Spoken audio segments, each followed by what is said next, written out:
It's a little bit what happened, like what happened with GameStop. I mean, the fact is that there is sort of wild speculative movements going on in the financial markets. And, it doesn't spell very good things for the future of the economy. It feels a little bit like something could go pop and that we could be headed for terrible trouble. In terms of Musk, I mean, as we know from previous tweets that he's put out over the years, he's extremely partly unfiltered. He doesn't really care what he says.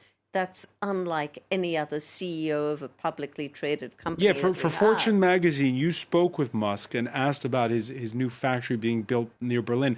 But you said you were on the phone with him for an hour? I think we might have been on the phone for about 40 minutes, but that's a classic Elon Musk thing. So what's it like being on the telephone with Elon Musk? Well, firstly, he calls up, pretty much, without warning. And he was calling from home. The baby was crying. The dog was barking. At one point, he stepped out into the garden to talk. But it's not like interviewing any other major CEO where you would have, the press people around. He doesn't care what he says. At one point, we got into talking about politics and his views on Biden and Trump, and he really didn't give a damn what he was going to say. He was calling from his cell phone to my cell phone, and that is in some ways why people are so fascinated by him and why he is such a unique character.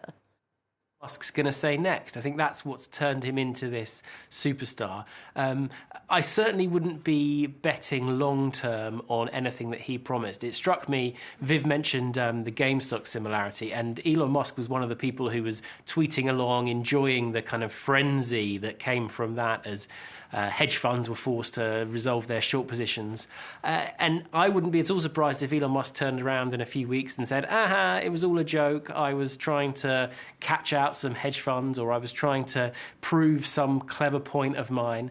The latest one is that he's even now supporting Dogecoin, which was set up as a joke kind of meme currency in the first place. He's now bought some of that for his son, and as a result of that, the value has shot up as well. So I think he's fun to watch, and it's interesting to listen to what he's saying, but I wouldn't be betting my house on anything that he thought would happen in the long term. I don't get it, because we're talking about what is on paper as of, a week ago or 2 weeks ago, the richest man in the world? Yeah, well, his Tesla operation does seem to be going rather well. You have to hand that to him. And it will be fascinating to see how that plays out now as he tries to really compete in Europe.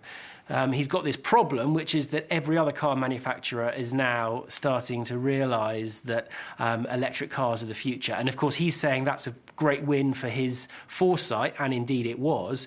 But what's to guarantee that the Tesla car will be more popular than the BMW or the Volkswagen in the next 10, 20 years? So, again, fortunes can go up as well as down.